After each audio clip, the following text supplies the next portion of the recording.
नमस्कार दोस्तों, स्वागत है आपके अपने crazy tips medicine YouTube channel में। दोस्तों, जैसे कि पिछली वीडियो में मैंने बताया था कि ओटी ड्रग्स लिस्ट क्या क्या चीज़ें होती हैं।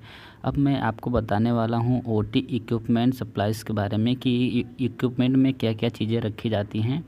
मैं सारा एक एक चीज़ तो पढ़ के नहीं बता सकता हूँ, मैं ओरली ऐसे दो चार बता दे रहा हूँ, बट आप स्क्रीन पे देख सकते हैं सारे इक्विपमेंट्स लिखे हुए हैं, क्या क्या चीज़ें ओटी में इक्विपमेंट्स में अरेंज करके रखते हैं। जैसे मेडिसिन के अलावा भी और भी चीज़ें ओटी में रखी जाती हैं जो ज़रूरतमंद होती हैं, जो पेशेंट के यूज में आती हैं। जैसे कि डिस्पोजेबल सिरिंज भी रखे जाते हैं, डिस्पोजेबल ग्लव्स भी रखे जाते हैं, कॉटन स्वैब, नॉर्मल सलाइन, ठीक है, फोलिस कैथेटर, माउथ गैग, फोलिस कैथेटर या लैरिंजोस्कोप हो गया, या वेंटिलेटर की चीज़ें भी रखी जाती हैं, जैसे वेंटी ट्यूब हो गया, लैरिंजोस्कोप हो गया, ब्लेड हो गया, ये सब चीज़ें। क्योंकि ओटी में कभी भी पेशेंट की ओटी होती है, सर्जरी होती है, तो कभी भी पेशेंट को इंट्यूबेट करने की ज़रूरत पड़ जाती है, तो ये सारी चीज़ें भी अरेंज करके रखनी होती है।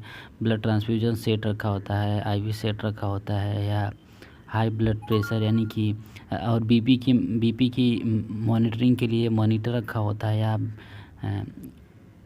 बीपी इक्विपमेंट रखे होते हैं, ठीक है। तो ये सारे थर्मामीटर रखे होते हैं, मास्क रखे होते हैं, एम्बू बैग रखा होता है, या फेस मास्क, शू कवर, ये सारी चीज़ें भी जो होती हैं ये ओटी इक्विपमेंट में आती हैं, जो सारी चीज़ें अरेंज करके आपको ओटी में रखनी होती हैं, जो ज़रूरत पड़ती हैं ओटी के वक्त में।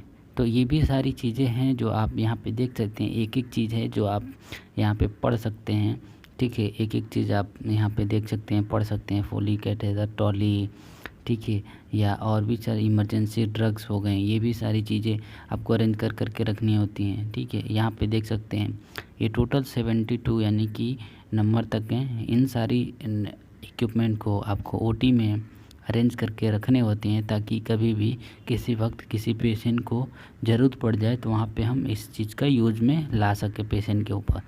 और केवल मेडिसिन के अलावा भी ये सारी इक्विपमेंट ओटी में रखी जाती हैं, क्योंकि कभी भी किसी पेशेंट को कोई भी चीज़ की ज़रूरत पड़ सकती है। किसी पेशेंट को यूरिन पास नहीं हो रहा है तो उसको फोलिस कैथेटर डालने की भी ज़रूरत पड़ जाती है। वो नंबर के अकॉर्डिंग रखे जाते हैं, हर एक नंबर का पेशेंट के अकॉर्डिंग रखा जाता है। सो थैंक यू दोस्तों, आशा है कि वीडियो आपको समझ आ गया होगा। अच्छा लगेगा तो इस वीडियो को ज़्यादा से ज़्यादा शेयर कर दीजिएगा।